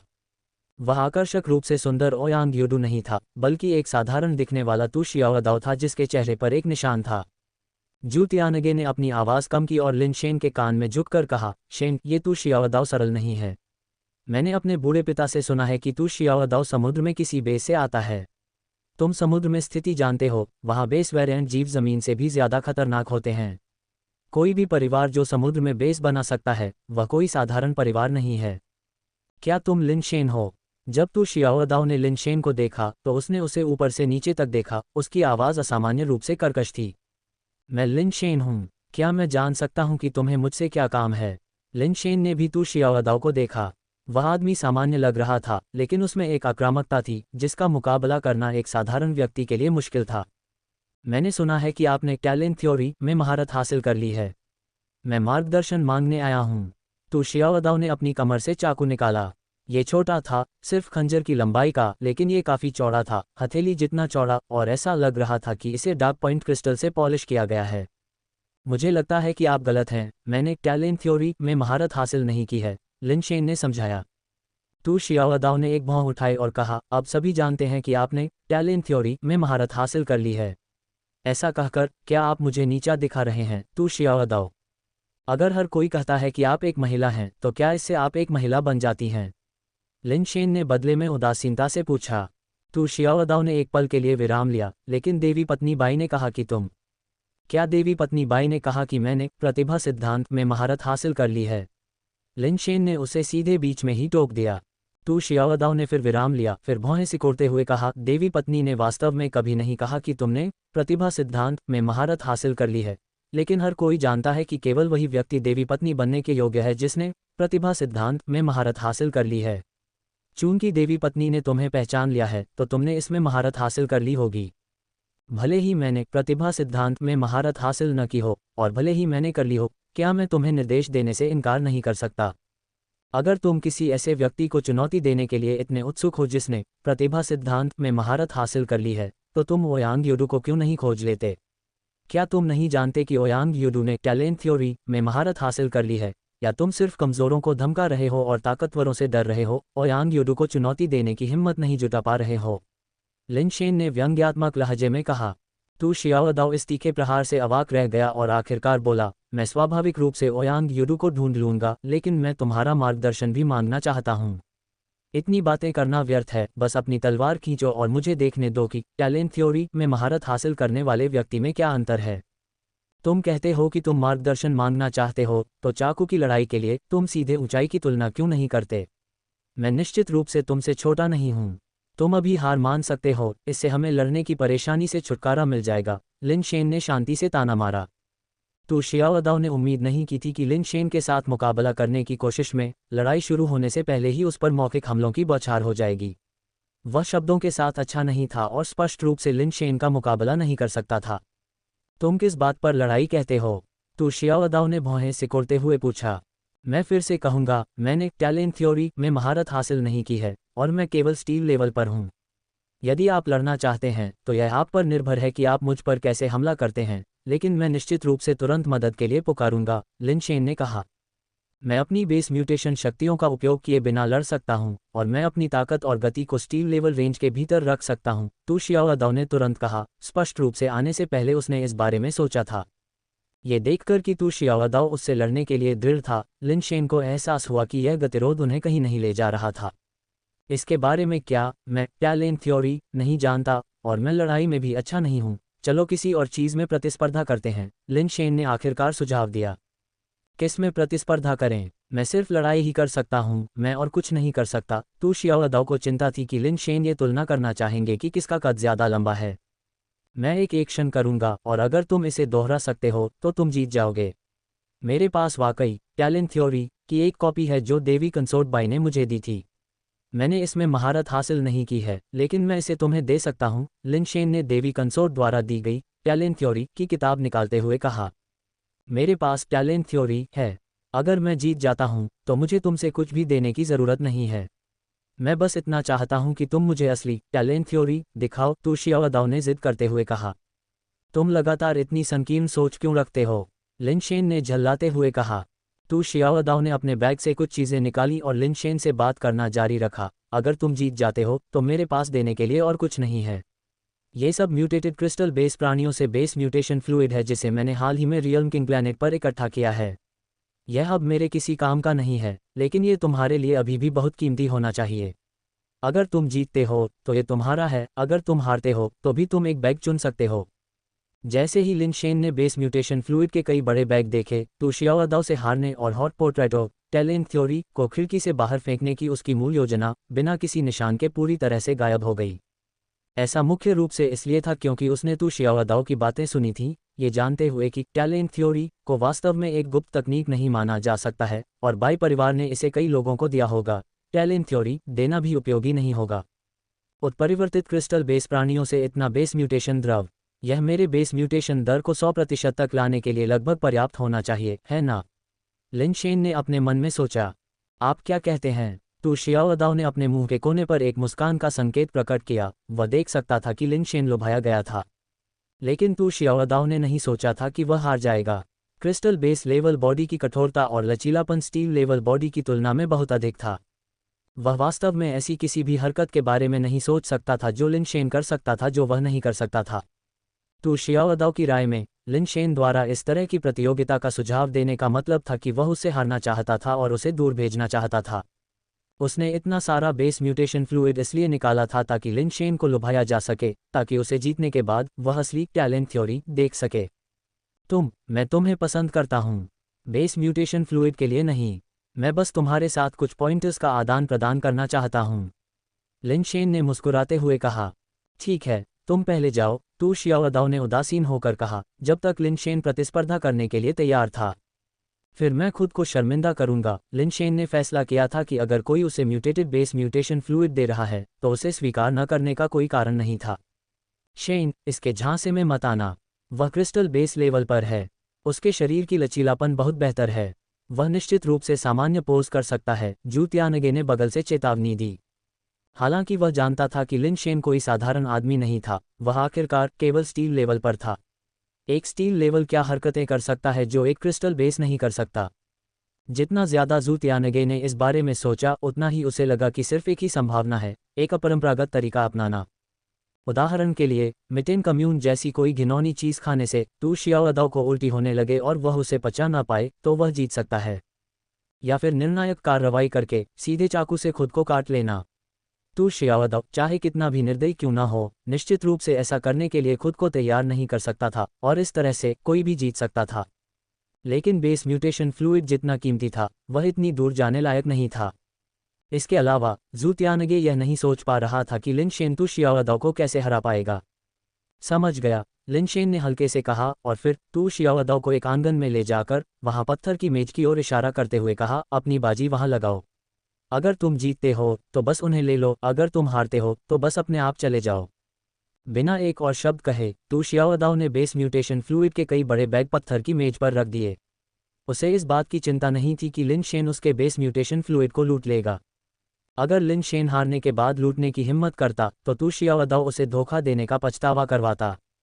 जब तू शियाओदाओ ने सारा बेस म्यूटेशन फ्लूइड नीचे रख दिया, तभी लिन शेन आंगन में खुली जगह पर चला गया। फिर वह तू शियाओदाओ की ओर मुड़ा और कहा, ध्यान से देखो, मैं इसे सिर्फ एक बार करूंगा, सब कुछ या कुछ भी नहीं। अगर तुम हार गए तो औरतों की तरह रोना धोना मत, बस चले जाओ। ठीक है, तू शियाओदाओ ने निश्चितता के साथ कहा। हाथ जोड़कर वह एक तरफ खड़ा हो गया। वह देखना चाहता था कि लिन शेन किस तरह की चाल चलेगा। अध्याय 128 ऐसी क्रियाएं जो सीखी नहीं जा सकती। लिन शेन खुली जगह पर खड़ा था, उसने गहरी सांस ली और फिर हवा में छलांग लगा दी। तू शियाओदाओ और जू तियानगे ने लिन शेन को 3 मीटर ऊंचा कूदते हुए देखा, एक ऐसा कारनामा जो एक सामान्य व्यक्ति के लिए व्यावहारिक रूप से अलौकिक था। अगर वह बास्केटबॉल खेलता तो वह आसानी से 3 पॉइंट लाइन से डंक मार सकता था, लेकिन एक म्यूटेटर के लिए, विशेष रूप से क्रिस्टल बेस लेवल पर, केवल 3 मीटर कूदना प्रभावशाली नहीं था। शेन क्या कर रहा है? क्रिस्टल बेस लेवल म्यूटेटर के साथ उसकी कूदने की ऊंचाई की तुलना करना, ऐसा नहीं हो सकता। शेन की बुद्धिमत्ता के साथ वह ऐसा मूर्खतापूर्ण काम कैसे कर सकता है? जू तियानगे की आंखें अचानक चमक उठीं। ठीक है, यही है। शेन ने कहा कि वह चाहता था कि तू शियाओदाओ उसकी हर हरकत की नकल करे, जिसका मतलब है कि कूदने का हर पहलू, गति से लेकर मुद्रा और हवा में कोण तक, यहाँ तक कि जिस दिशा में उसके बाल हिलते हैं, वह बिल्कुल वैसा ही होना चाहिए। वाकई चतुराई है। जब इस दुनिया में 2 अंडे एक जैसे नहीं होते तो 2 समान हरकतें कैसे हो सकती हैं? जब समय आएगा तो बस एक छोटी सी खामी बता दीजिए और तू शियाओदाओ क्या कर सकता है। जू तियानगे को लगा कि उसने लिन शेन की रणनीति का सार समझ लिया है। उसने खुद से सोचा, जब चालाकी की बात आती है तो मेरा शेन किसी से कम नहीं होगा। तू शियाओदाओ ने लिन शेन को 3 मीटर की ऊंचाई तक पहुंचने के बाद वापस नीचे गिरते हुए देखा तो भौहें सिकोड़ लीं। उसे लिन का इरादा समझ में नहीं आया। क्या लिन शेन उसे कम आंक रहा था, ये सोचकर कि वह 3 मीटर भी नहीं कूद सकता? तू शियाओदाओ ने सोचा। लिन शेन का शरीर नीचे उतरने लगा, लेकिन जब वह जमीन से लगभग 1 मीटर ऊपर था, अचानक लिन शेन का बायां पैर उसके दाहिने पैर पर पड़ा और जोर से धक्का दिया। तू शियाओदाओ अभी भी सोच रहा था कि लिन शेन क्या कर रहा था। क्या उसने सोचा कि कुछ बेतरतीब हरकतें करके वह तू शियाओदाओ उन्हें याद नहीं रख पाएगा? लेकिन अगले ही पल तू शियाओदाओ की आंखें चौड़ी हो गईं, उसकी निगाहें लिन शेन पर टिकी थीं, उसका मुंह थोड़ा खुला हुआ था, उसकी आंखें लगभग बाहर निकल रही थीं। शू तियानगे ने भी अपना मुंह चौड़ा किया, मानो उसके गले में कुछ अटका हुआ था, जिससे उसे अपना मुंह जितना हो सके उतना खोलने पर मजबूर होना पड़ा। फिर भी वह एक भी आवाज़ नहीं निकाल पा रहा था। जिस क्षण ऐसा लगा कि लिन शेन जमीन पर गिर जाएगा, उस अजीब हरकत के बाद उसका नीचे उतरता हुआ शरीर अचानक फिर से ऊपर की ओर उछला, लगभग 3 मीटर की ऊंचाई तक पहुंच गया। बकवास, शेन वाकई अथाह है। मुझे लगा कि मैंने शेन की आत्मा का सार समझ लिया है, लेकिन मैंने जो सीखा वह केवल सच ही था। शेन बस अथाह है। बकवास, क्या ये कोई इंसान कर सकता है? मैं इसे कैसे सीख सकता हूँ? शू तियानगे खुद को अंदर ही अंदर कोसने से नहीं रोक सका। तू शियाओदाओ ने लिन शेन को जमीन पर गिरते हुए देखा, एक भी शब्द नहीं बोला। क्या तुमने ये स्पष्ट रूप से देखा? यदि आप इसे दोहरा सकते हैं तो मैं हार स्वीकार करूंगा, लिन शेन ने कहा, तू शियाओदाओ के पास चलते हुए। तू शियाओदाओ ने लिन शेन को एक अजीब भाव से देखा, लेकिन कोई जवाब नहीं दिया। मैं हार गया। एक लंबे विराम के बाद तू शियाओदाओ ने एक वाक्य छोड़ दिया और टेबल पर बेस म्यूटेशन फ्लूइड पर नजर डाले बिना जाने के लिए मुड़ गया। इस आदमी का चरित्र काफी सराहनीय है, लिन शेन ने टिप्पणी की, क्योंकि उसने तू शियाओदाओ को बिना किसी उपद्रव के हार मानते हुए देखा। वह जानता था कि तू शियाओदाओ रियलम किंग प्लैनेट पर भाग्यशाली था, उसने काफी म्यूटेटेड क्रिस्टल बेस फ्लूइड प्राप्त किया था, शायद ये सब अब यहाँ था। दूसरी नज़र डाले बिना इतनी आसानी से हार मान लेना, वह वास्तव में खुले दिमाग का था, जिसके लिए उसने कड़ी मेहनत की थी। शुभकामनाएं, वे कहते हैं, लेकिन यह अभी भी एक जोखिम था जो उन्होंने लिया। शेन, तुम बहुत बढ़िया हो। वह चाल जहां तुमने फिर से चढ़ने के लिए अपने बाएं पैर से कदम रखा, वह अद्भुत था। यदि संभव हो तो क्या तुम मुझे सिखा सकते हो? मैं पाठों के लिए पैसे देने को तैयार हूँ, जू तियानगे ने जल्दी से पास आकर कहा। तुम सीखना चाहते हो? लिन शेन ने जू तियानगे की ओर देखा और पूछा। मैं सीखना चाहता हूँ, मैं सीखना चाहता हूँ, जू तियानगे ने चोंच मारने वाले चूजे की तरह उत्सुकता से सिर हिलाया। फिर तुम्हें अपना वर्तमान स्तर त्यागना होगा और नए सिरे से साधना शुरू करनी होगी। उसके बाद बेस म्यूटेशन को पूरा करने के लिए एक विशिष्ट बेस म्यूटेशन अंडे का उपयोग करके तुम इसे सीख पाओगे, लिन शेन ने कहा। तो यह एक जन्मजात कौशल है। क्या उन बेस म्यूटेशन अंडे को ढूंढना आसान है? जू तियानगे ने पूछा। बहुत मुश्किल नहीं होना चाहिए, मैंने बिना कोशिश किए ही एक पाया, लिन शेन ने जवाब देते हुए मुस्कुराया। आह, इतना आसान, तुम्हें ये कहाँ मिला? मैं अपने संग्रह के लिए कुछ ले आऊंगा। जू तियानगे ने अपने स्तर को त्यागने की योजना नहीं बनाई थी, लेकिन वह उस क्षमता वाले कुछ पालतू जानवरों को इकट्ठा करना चाहता था। मुझे नहीं पता, मैंने कभी दूसरा नहीं देखा, लिन शेन ने कंधे उचकाते हुए कहा। जू तियानगे चुप हो गया, ये सोचते हुए फिर इसका जिक्र क्यों किया? क्या तुम सिर्फ मेरे साथ खेल रहे हो? बूढ़े जू, तुम यहाँ सिर्फ देवी कंसोर्ट बाई के बारे में बताने नहीं आए हो, है न? लिन शेन ने बेस म्यूटेशन फ्लूइड की जांच करते हुए कहा। वहाँ 7 बैग थे, जिनमें से प्रत्येक पर एक लेबल था।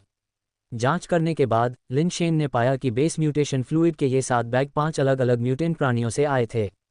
अपने मन में गणना करते हुए लिन शेन ने अनुमान लगाया कि यदि प्रत्येक म्यूटेंट प्राणी का बेस म्यूटेशन फ्लूइड उसके बेस म्यूटेशन दर को 5 पॉइंट तक बढ़ा सकता है, तो ये फ्लूइड उसे कुल 25 बेस म्यूटेशन पॉइंट प्रदान कर सकते हैं। उसकी मौजूदा बेस म्यूटेशन दर के साथ यह अभी भी पर्याप्त नहीं था। अभी भी कम है, लेकिन ये कुछ न होने से बेहतर है, लिन शेन ने खुद से सोचा। आप शेन से कुछ भी नहीं छिपा सकते। हमारे जू परिवार प्रमुख परिवारों के साथ एक समझौता है, वे हमें रियलम किंग प्लैनेट में प्रवेश करने के लिए कुछ स्लॉट देंगे। यदि आप इच्छुक हैं, शेन, आप हमारे साथ जुड़ सकते हैं, जू तियानगे ने कहा। लिन शेन अच्छी तरह से जानते थे कि जू तियानगे ने जो कहा वह सिर्फ दिखावा था। वास्तव में प्रमुख परिवारों ने अपने प्रतिबंध हटा दिए होंगे और जू परिवार को अधिक स्लॉट दिए होंगे। उनके पास शायद अपने स्वयं के उपयुक्त उम्मीदवार नहीं थे, यही वजह थी कि वे उसे शामिल करने के बारे में सोच रहे थे। फिर भी ये कम से कम दिखाता है कि जू परिवार के उसके प्रति अच्छे इरादे थे और वे एक दोस्ताना रिश्ता विकसित करना चाहते थे। इसलिए लिन शेन ने इस ओर इशारा नहीं किया। मैं अगले कुछ दिनों में जाने की योजना नहीं बना रहा हूँ। यदि आप प्रतीक्षा कर सकते हैं तो मैं बाद में इसे देखने के लिए जाने पर विचार कर सकता हूँ, लिन शेन ने सोचा। वह अब घास वाली ढलान पर नहीं जाना चाहता था। अकेले बेतरतीब ढंग से प्रवेश करने के बजाय जू परिवार के सदस्यों के साथ जाना बेहतर होगा। अगर वे किसी खतरनाक जगह पर पहुंच जाते तो उसके पास जोखिम साझा करने के लिए टीम के साथी होते। मैं इंतज़ार कर सकता हूं, मैं इंतज़ार कर सकता हूं। रियल्म किंग कल्टीवेशन डिवाइस पहले ही एक बार सक्रिय हो चुकी है और हम वैसे भी अगली बार इंतज़ार करने की योजना बना रहे थे। जू तियानगे बहुत खुश था। हालांकि लिन शेन का स्तर ऊंचा नहीं था, लेकिन उसके पास एक हाईटेक पेट लॉन्चर था जो उसे एक दुर्जय लड़ाकू बनाता था। उसने प्रमुख परिवारों के लोगों से सुना था कि लिन शेन का पेट लॉन्चर सबसे बढ़िया मॉडल था जिसे म्यूटेटर इस्तेमाल कर सकता था और शायद कोई तेज़ लॉन्चर उपलब्ध नहीं था। असेंशन लेवल पेट लॉन्चर की शूटिंग की गति तेज थी, लेकिन उन गैजेट को सक्रिय करने और संचालित करने के लिए असेंशन लेवल उपयोगकर्ताओं की ज़रूरत थी, जिसका म्यूटेटर इस्तेमाल नहीं कर सकते थे। बेशक लिन शेन को साथ लाने की जू तियानगे की इच्छा का मुख्य कारण एक देवदूत द्वारा लूटे जाने का डर था। लिन शेन के साथ उन्हें उस देवदूत द्वारा लूटे जाने की चिंता नहीं करनी पड़ेगी। पहले तुम वापस जाओ, बस मुझे बता देना कि कुछ दिनों में कब जाना है। जू तियानगे को विदा करने के बाद Lin Shen base mutation fluids को अपने घर ले आया और जल्द से जल्द उन्हें निगलने और उन्हें अपने बेस म्यूटेशन रेट में बदलने की योजना बनाई। इतने सारे बेस म्यूटेशन फ्लूइड्स के साथ कोई भी उन्हें फटने के बिना एक दिन में खत्म नहीं कर सकता था। उन्हें पचाने में भी कई दिन लगेंगे। अध्याय 129 टू शियाओदाओ का अनुरोध। बैकक्वोट। टू शियाओदाओ लिन परिवार को छोड़कर सीधे डाक बर्ड बेस से बाहर चला गया। एक सुनसान इलाके में वह चारों ओर देखने के लिए रुका, ये सुनिश्चित करने के लिए कि वहां कोई नहीं है। फिर उसने एक गहरी सांस ली और हवा में छलांग लगा दी। वह 5 या 6 मीटर ऊंचा कूदा, लिन शेन से बहुत ऊंचा, और वह भी तब जब वह अभी भी अपनी शक्ति को रोके हुए था। जैसे ही उसका शरीर गिरने लगा, टू शियाओदाओ ने संयमित शक्ति को एक बार फिर से इस्तेमाल किया, अपने बाएं पैर को आगे बढ़ाकर अपने दाएं पैर के तलवे पर रखा और जोर से धक्का दिया। धमाका। टू शियाओदाओ सभी दिशाओं में फैल गया, जमीन पर गिर गया, उसका दायां तलवा सूज गया। ये सही नहीं है, मैं उस तरीके का उपयोग करके फिर से कैसे कूद सकता हूँ?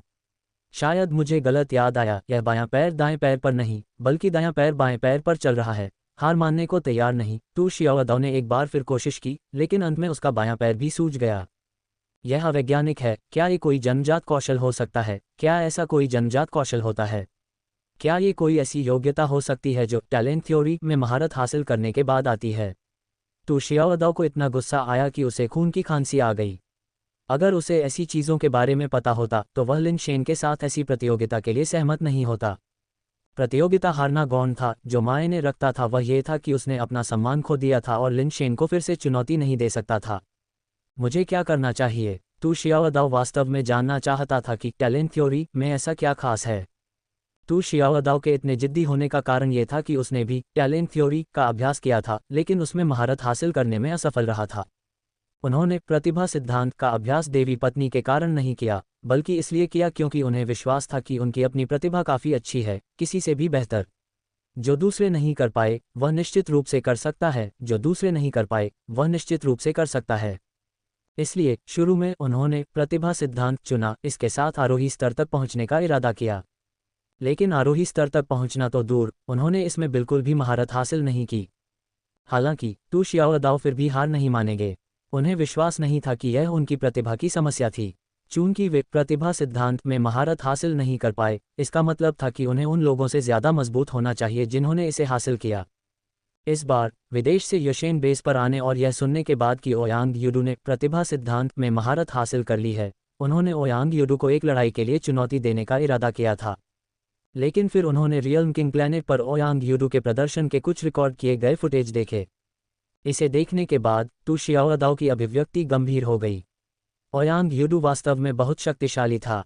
रियल्म किंग प्लैनेट जैसी जगह में विभिन्न बेस वेरिएंट प्राणियों और यहाँ तक कि उत्परिवर्तित क्रिस्टल बेस प्राणियों का सामना करते हुए ओयांग यूडू उन्हें आसानी से संभालता हुआ प्रतीत होता था।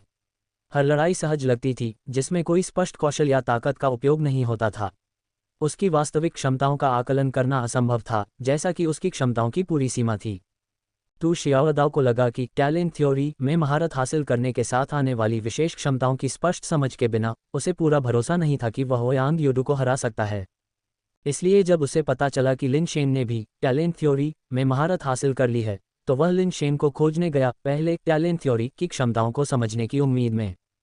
परिणाम ने तू शियाओदाओ को कुछ उदास कर दिया, लेकिन इसने उसे यह पता लगाने के लिए और भी उत्सुक बना दिया कि टैलेंट थ्योरी वास्तव में क्या करने में सक्षम है। उसे संदेह होने लगा कि लिन शेन की फिर से कूदने की अवैज्ञानिक क्षमता शायद टैलेंट थ्योरी के चमत्कारों के कारण हो सकती है। जितना अधिक तू शियाओदाओ इसके बारे में सोचता, उतना ही उसे लगता कि वह वापस नहीं जा सकता। कुछ देर सोचने के बाद वह मुड़ा और डार्क बर्ड बेस में लिन शेन के घर की ओर वापस चला गया। तुम वापस क्यों आए हो? लिन शेन ने पूछा, जिसने अभी अभी बेस म्यूटेशन फ्लूइड का एक राउंड लिया था और उसका पेट इतना भरा हुआ था कि उसका पेट फूल रहा था। तू शियाओदाओ को वापस आते देख वह हल्के सिरदर्द के साथ बोला।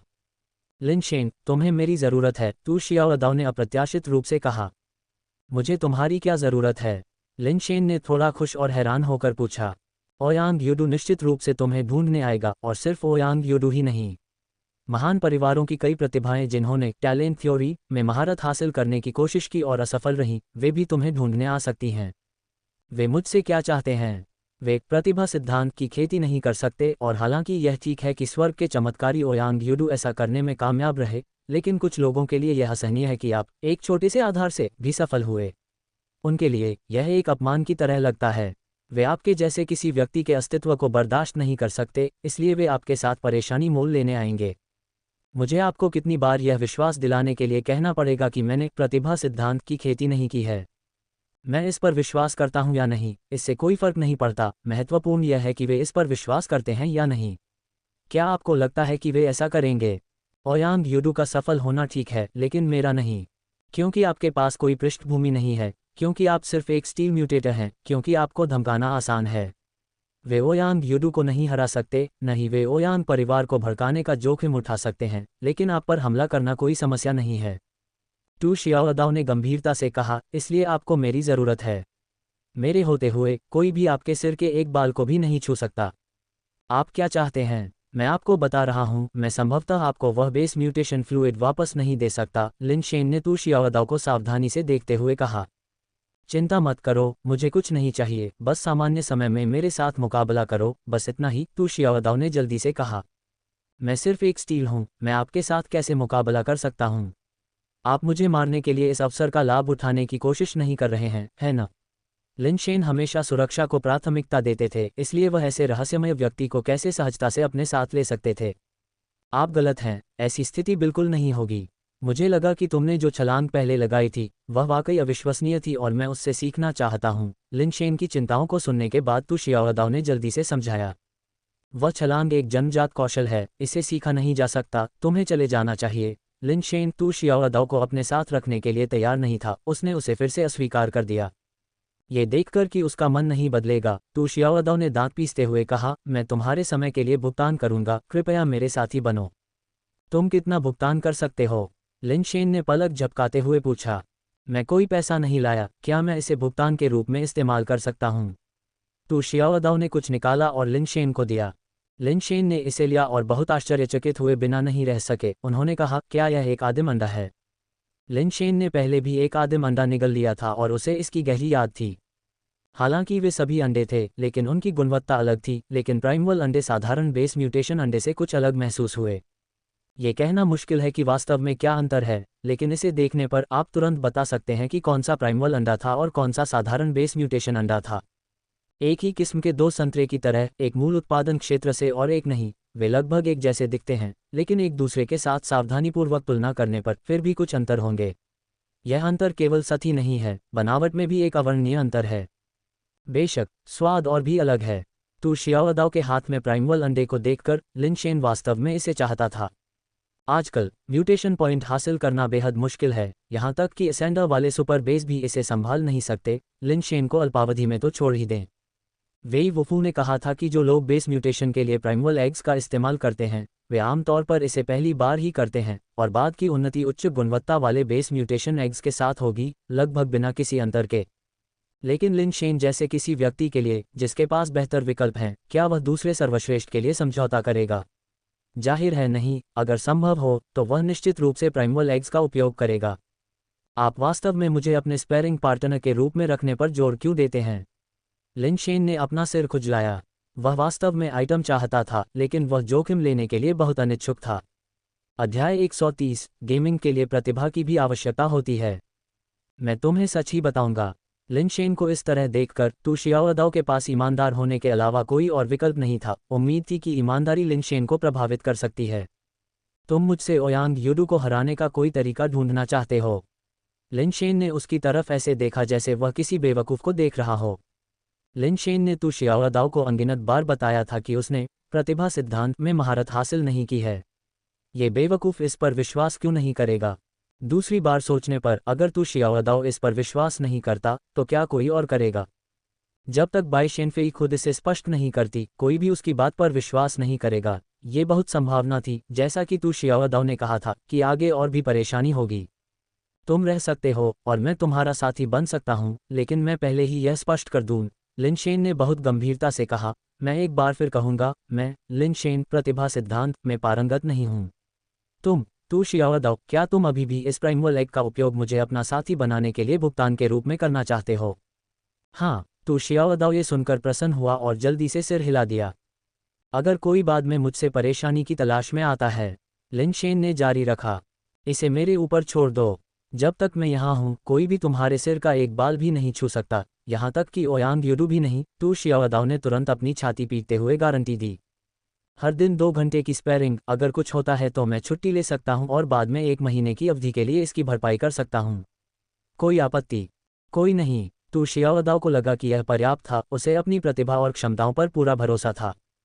सौदा। लिन शेन ने तू शियाओदाओ के प्राइमल एग को लिया और फिर उसके लिए हस्ताक्षर करने हेतु एक अनुबंध लिखा। इसमें यह निर्धारित किया गया था कि उसने प्रतिभा सिद्धांत में महारत हासिल नहीं की है। वह तू शियाओदाओ के स्पैरिंग पार्टनर बनने के लिए प्रतिदिन केवल 2 घंटे ही निकाल सकता है, और यह सीमा 1 महीने की थी। क्या हम अभी शुरू कर सकते हैं? तू शियाओदाओ ने लिन शेन की ओर देखते हुए प्रत्याशा के साथ पूछा। जरूर, बस यही चाहिए जो मुझे अपना भोजन पचाने में मदद करे। लिन शेन ने अभी अभी बेस म्यूटेशन फ्लूइड लिया था और पीने से उसका पेट गोल हो गया था। ये कुछ व्यायाम करने का अच्छा समय था। जब वे प्रशिक्षण मैदान पर पहुंचे तो तू शियाओदाओ अपनी विचित्र तलवार निकालने के लिए इंतजार नहीं कर सका। तुम समझते हो कि मैं सिर्फ एक स्टील लेवल हूँ, लिन शेन ने कहा, हालांकि उसकी उंगली पहले से ही एंजल रिवॉल्वर के ट्रिगर पर थी। मैं समझता हूँ। मैं बेस म्यूटेशन ताकत का उपयोग नहीं करूंगा और मैं अपनी शक्ति और गति को स्टील लेवल रेंज के भीतर रखूंगा, तू शियाओदाओ ने उत्साह से कहा। तुम हमला करो, मैं बचाव करूंगा। यह अच्छा है, लिन शेन ने डेथ पाउडर निकालते हुए कहा। अपने हाथ के एक झटके से डेथ पाउडर सीधा खड़ा हो गया। उसने तू शियाओदाओ के करीब जाने की योजना नहीं बनाई थी। डेथ पाउडर की लंबाई के साथ वह एक निश्चित दूरी बनाए रखने का इरादा रखता था। अगर तू शियाओदाओ ने करीब आने की हिम्मत की तो वह तुरंत गोली चला देगा। हालांकि उसे कुछ हद तक विश्वास था कि तू शियाओदाओ ने जो कहा था वह सच था, फिर भी सतर्क रहना जरूरी था। पछताने से बेहतर है कि सावधानी बरती जाए। तू शियाओदाओ को युद्ध के लिए तैयार देखकर लिन शेन ने बस अपना हाथ उठाया और जोर लगाया। एक हाथ से भाले को उसके बट के सिरे पर पकड़े हुए उसका वार अप्रत्याशित था, जैसे कि एक ड्रैगन अपनी मान से निकल रहा हो या एक जहरीले सांप का वार। ये तेज था, बहुत तेज। इस वार से तू शियाओदाओ की आंखें चमक उठीं। मानक वाकई बहुत ऊंचा था, बहुत कुशल। उसने अपनी तलवार को घुमाया और अपने ब्लेड के पिछले हिस्से का इस्तेमाल करके डेथ पाउडर को विक्षेपित किया। लिन शेन ने जल्दी से खींचा और धक्का दिया और डेथ पाउडर फिर से आगे की ओर बढ़ा। अच्छा है, तू शियाओदाओ ने चिल्लाते हुए एक बार फिर जोर को विक्षेपित किया। पहले तो तू शियाओदाओ ने सोचा कि लिन शेन का जोर लगाना प्रभावशाली था, लेकिन लिन शेन द्वारा दर्जनों बार जोर लगाने के बाद तू शियाओदाओ को तनाव महसूस होने लगा। बस ऐसे ही जोर मत लगाओ, कुछ और चालें अपनाओ, तू शियाओदाओ ने आग्रह किया।